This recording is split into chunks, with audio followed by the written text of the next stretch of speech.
हरे कृष्णा। जन्माष्टमी की आप सबको हार्दिक शुभकामनाएं।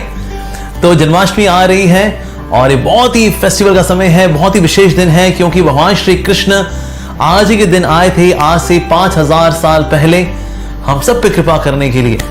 और जन्माष्टमी एक ऐसा फेस्टिवल है जो कि पूरी दुनिया भर में मनाया जाता है। जी हाँ, आज इस्कॉन टेम्पल्स पूरी दुनिया भर में है और इसी वजह से जन्माष्टमी आज ऐसी जगह विख्यात हो चुकी है जहां हम सोच भी नहीं सकते। हमने कभी नहीं सोचा होगा कि चाइना और जापान के अंदर भी वहां के लोकल्स कभी जन्माष्टमी मनाएंगे, लेकिन आज इस्कॉन की वजह से आज पूरी दुनिया में आज ये बहुत ही विशेष उत्सव भगवान श्री कृष्ण का प्राकट्य दिवस श्री कृष्ण जन्माष्टमी मनाया जा रहा है। तो हमको इस्कॉन द्वारका के कमेंट सेक्शन में बहुत सारे सवाल आए, तो उन्हीं सवालों को आज हम लेने वाले हैं। जन्माष्टमी से संबंधित देखते हैं हमने क्या क्या सवाल पूछे हैं। तो पहला सवाल पूछा गया है, when is actually Shri Krishna Janmashtami? Janmashtami भला किस दिन है? क्योंकि कुछ जगह लिखा है कैलेंडर में ये 18 तारीख को है और इस्कॉन में मनाई जा रही है 19 को। तो भला जन्माष्टमी किस दिन है? तो इसको कैलकुलेट करने के दो तरीके हैं, एक है कर्मकांड वे है और दूसरा है भक्ति वाला तरीका। कर्मकांड में क्या होता है? कर्मकांड में जिस दिन वो तिथि शुरू हो रही होती है उस दिन जन्माष्टमी मनाई जाती है, क्योंकि जन्माष्टमी की तिथि शुरू हो रही है 18 अगस्त को रात को 9:20 पर 9:20 PM रात के समय। लेकिन इसकी तिथि का मैक्सिमम पोर्शन, जो मेजर पोर्शन है, वो पड़ेगा 19th को और जाएगा टिल 10:59 PM 19 तारीख को। तो इसीलिए क्योंकि इस तिथि का मैक्सिमम पोर्शन पड़ रहा है 19th को, तो इसलिए एक्चुअली जन्माष्टमी पड़ेगी तो 19th को ही पड़ेगी। लेकिन जो कर्मकांड को मानने वाले हैं वो देखते हैं कि शुरू कब हो रही है, वो भले ही उसका माइनर पोर्शन पड़ रहा है उस तारीख के अंदर। तो इसलिए कभी कभी लोग कंफ्यूज होते रहते हैं कि कभी आपकी एकादशी एक दिन पहले लिखी होती है, लेकिन इस्कॉन में एकादशी अगले दिन मनाई जाती है, जन्माष्टमी एक दिन पहले लिखी हुई है लेकिन उसके अगले दिन मनाई जा रही है। क्या चक्कर है जी? Well, it's the way we calculate it and the right way is कि तिथि का जब मेजर पोर्शन जिस डेट में पड़ रहा होता है, हमें उसी दिन वास्तव में उस फेस्टिवल को, उस फास्टिंग को या उस फीस्टिंग को मनाना चाहिए। तो जन्माष्टमी शुरू हो रही है 18 तारीख को रात को 9:20 PM, but it would go on till 19th की तारीख को रात के 10:59 PM तक। तो इसीलिए Janmashtami is on 19th of August। अगला सवाल, what we should do on Shri Krishna Janmashtami? क्या करना चाहिए हमको बोला जन्माष्टमी के दिन? क्योंकि छुट्टी तो होती है, तो छुट्टी दिन हम आराम करें, सोए, नेटफ्लिक्स पर पिक्चर देख ले कोई, वह जन्माष्टमी की छुट्टी है, लाओ पकौड़े शकौड़े लाओ, ऐसा क्या? नो, जन्माष्टमी का दिन है सबसे पहले तो ग्रैटिट्यूड यानी कि कृतज्ञता को व्यक्त करने का। That Krishna you are in your नित्य लीला, आप तो अपने आनंद धाम में है, you are happy there with your associates, अपने संगियों के साथ आप तो आनंद में, लेकिन यहाँ पर आप क्यों आते हैं? हमारे लिए आते हैं। Thank you very very much. आप यहाँ पर इस जगत में आते हैं कर्मों के बंधन को काटने के लिए। कर्म ग्रंथि निबंधनम छिन्नयन्ति, कर्मों की ग्रंथि को छिन्न भिन्न करने के लिए आते हैं आप, हमारे कर्मों को काटने के लिए। कर्म हमने किए हैं, काट आप रहे हैं उनको। O Krishna you are so merciful, आप उनको छिन्न भिन्न करने के लिए आते हैं, हमको भवबंधन से मुक्त करने के लिए आते हैं। Krishna thank you. तो ये ग्रैटिट्यूड को व्यक्त करने का दिन है श्री कृष्ण जन्माष्टमी। साथ ही कृष्ण जन्माष्टमी को हमें और क्या करना चाहिए? हमें भगवान श्री कृष्ण के बारे में पढ़ना चाहिए, सुनना चाहिए। जैसे प्रभुपाद जी ने बहुत ही सुंदर बुक दी है, कृष्णा बुक, और ये जो कृष्णा बुक है, ये कृष्णा बुक भगवान श्री कृष्ण की लीलाओं से भरी हुई है और इसीलिए हम सबको चाहिए कि उस दिन हम कृष्णा बुक पढ़े, भगवान श्री कृष्ण की लीलाओं को पढ़े और इस प्रकार से भगवान श्री कृष्ण के नाम, रूप, गुण, लीला पे ध्यान लगाएं, भगवान के नाम का कीर्तन करें, परिवार वाले सब साथ बैठ करके भगवान के नाम का कीर्तन करें। उस दिन हमको व्रत रखना चाहिए। That means the body should be fasting, but the soul is feasting in Hari कथा and हरि नाम। इसके अंदर अपने आप को भिगो देना चाहिए। ये कब तक करना चाहिए? जब तक आप बेहोश ना हो जाए, और फिर होश में आने के बाद क्या करना चाहिए? फिर से हरि नाम और हरि नाम संकीर्तन और हरि कथा इसका पान करना चाहिए। कब तक करना चाहिए? जब तक आप बेहोश ना हो जाए। फिर उठ के क्या करना चाहिए? ये करना चाहिए। इस तरह से हमें श्री कृष्ण जन्माष्टमी मनानी चाहिए। इस दिन हमें ऑफिस में, व्यवसाय में नहीं जाना चाहिए, कुछ नहीं करना चाहिए। ये दिन है अपने स्पिरिचुअल अकाउंट को नरिश करने का, तो इसलिए हम अपने स्पिरिचुअल अकाउंट को नरिश करेंगे भगवान श्री कृष्ण के नामों से, भगवान श्री कृष्ण की कथाओं से। So in this way we should celebrate this Shri Krishna Janmashtami. तो सेंस ऑफ ग्रैटिट्यूड भी लेकर के आना चाहिए, सेलिब्रेशन लेकर के आनी चाहिए। उस दिन में उदास बिल्कुल नहीं बैठना चाहिए, बिल्कुल भी नहीं। ये उदासी कल के लिए है जी, आज के लिए तो बिल्कुल नहीं। तो इसलिए फेस्टिविटी के मूड में रहना चाहिए। और फेस्टिविटी हम कैसे मनाएंगे? चाय की चुस्कियों से ना।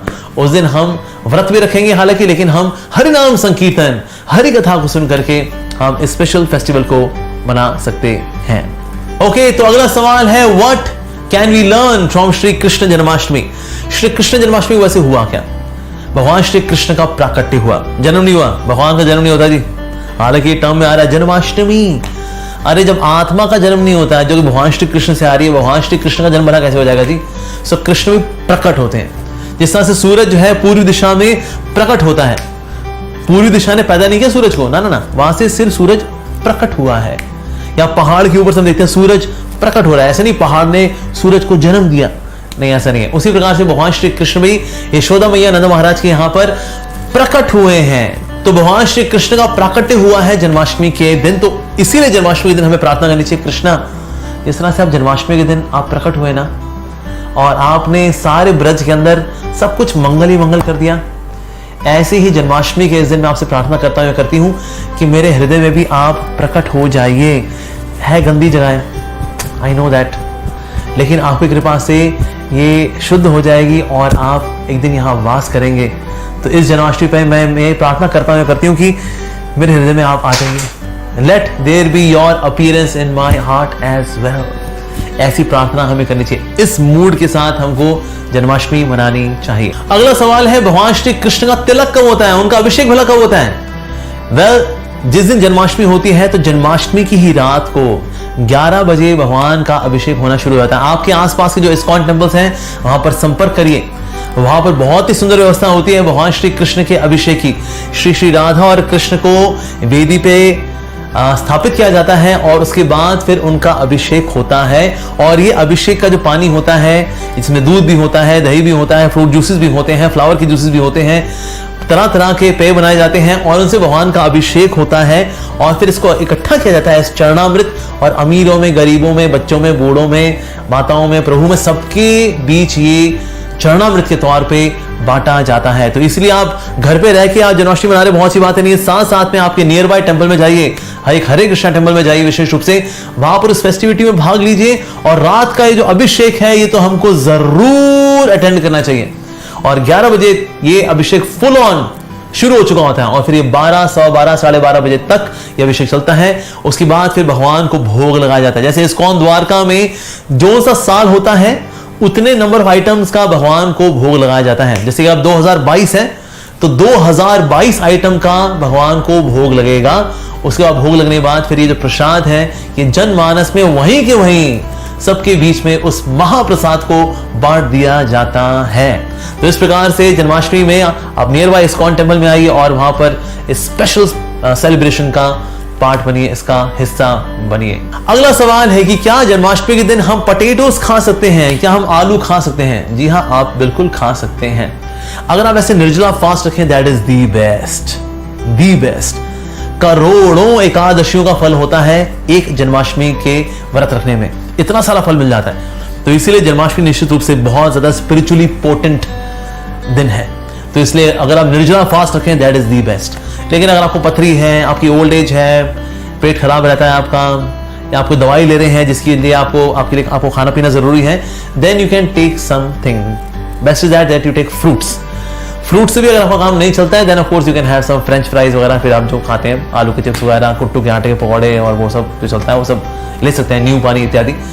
बट बेस्ट रहता है कि हम ज्यादा से ज्यादा कठोरता के साथ इस व्रत का पालन करें और इस व्रत का पालन करके हमारी जो सोल है that should be feasting as I mention. So body is fasting but the soul is feasting with bhakti, with joy, with Hari katha and Hari नाम। जन्माष्टमी के दिन जो व्रत चलेगा वो पूरा दिन चलता है और फिर रात को मून राइज पर यानी भगवान के अभिषेक होने के बाद देन वी टेक प्रसादम। लेकिन प्रसाद भी कौन सा लेंगे? हम फास्टिंग प्रसाद लेते हैं। लेकिन अगर आपने व्रत वाला प्रसाद ही पाया हुआ है तो फिर आप अन्न पा करके उस व्रत को तोड़ेंगे। लेकिन अगर आपने सिर्फ जलपान किया हुआ है तो आप फल खा करके व्रत को तोड़ेंगे। और पूरे दिन अगर आपने फल खाया हुआ है तो फिर आप कुछ फास्टिंग वाला तला हुआ प्रसाद पा करके उस व्रत को तोड़ेंगे। और अगर आपने पूरे दिन पकौड़े शकौड़े अच्छे से खाए हुए हैं तो फिर आप कुछ अन्न का खा करके रात को व्रत को तोड़ेंगे। और फिर अगला व्रत शुरू होगा श्रील प्रभुपाद जी के अपीयरेंस डे का। प्रभुपाद जी का प्राकट्य दिवस जो है नंदोत्सव के दिन हुआ था, यानी कि कृष्ण जन्माष्टमी के बिल्कुल अगले दिन, नंदोत्सव के दिन, इसलिए उनका नाम बचपन में पड़ा था नंदू भी, श्री प्रभुपाद जी का। तो इसलिए अगले दिन फिर फास्टिंग रहेगी दोपहर के 12:30-1 बजे तक, and then you can take full fledged anna prasadam. Okay, अगला सवाल है जन्माष्टमी में, गोकुलाष्टमी में और ये मंगलोरियन जन्माष्टमी भला क्या अंतर है? वैसे तो ये सबके सब जन्माष्टमी के फेस्टिवल ही हैं। जो गोकुलाष्टमी है, गोकुलाष्टमी और कुछ नहीं, श्री कृष्ण जन्माष्टमी का ही पर्यायवाची है। तो ऐसे नहीं है कोई गोकुलाष्टमी कोई अलग सा फेस्टिवल होता है, it is the same as Shri Krishna Janmashtami. और ये मैंगलोर के अंदर जो जन्माष्टमी होती है उसमें मटकियां फोड़ी जाती है, बहुत सारी मटकियां लगाई जाती हैं और सबके सब भगवान श्री कृष्ण का नाम ले रहे होते हैं, गोविंदा आला रे कर रहे होते हैं, एक के ऊपर एक चढ़ते भी हैं और इस प्रकार से ह्यूमन पिरामिड बना करके मटकियों को फोड़ते भी हैं और इस प्रकार से सबका उसमें अभिषेक भी हो रहा होता है और तरह तरह की झांकियां निकाली जाती हैं भगवान श्री कृष्ण लीलाओं की, जिसमें कि लोग भगवान श्री कृष्ण लीलाओं को देख पाते हैं। कुछ जगह पे लीलाओं को इनैक्ट भी किया जाता है, ड्रामाटाइज भी किया जाता है और इस प्रकार से मैंगलोर के अंदर ये जन्माष्टमी का फेस्टिवल मनाया जाता है। तो पूरे महाराष्ट्र के अंदर भी हमने देखा है जन्माष्टमी का फेस्टिवल इस तरह से मनाया जाता है। तो अलग अलग वर्जन है हालांकि जन्माष्टमी के, लेकिन हाँ, जन्माष्टमी एक ऐसा फेस्टिवल है जो कि पूरी दुनिया भर में बड़े ही हर्षोल्लास के साथ मनाया जाता है। इस्कॉन द्वारका की तरफ से हम आप सबको हार्दिक शुभकामनाएं देते हैं कि भगवान श्री कृष्ण का आशीर्वाद आप पर बना रहे और भगवान श्री कृष्ण के प्रति जो भक्ति है वो आपके हृदय में वो फलती फूलती रहे और आप अपना ये मनुष्य जीवन जो कि अपने आप में बहुत ही रेयर गिफ्ट है, इस गिफ्ट का पूरा लाभ उठा सकें। इस साल 2022 में भगवान श्री कृष्ण की जन्माष्टमी की आप सबको हार्दिक शुभकामनाएं। हरे कृष्णा।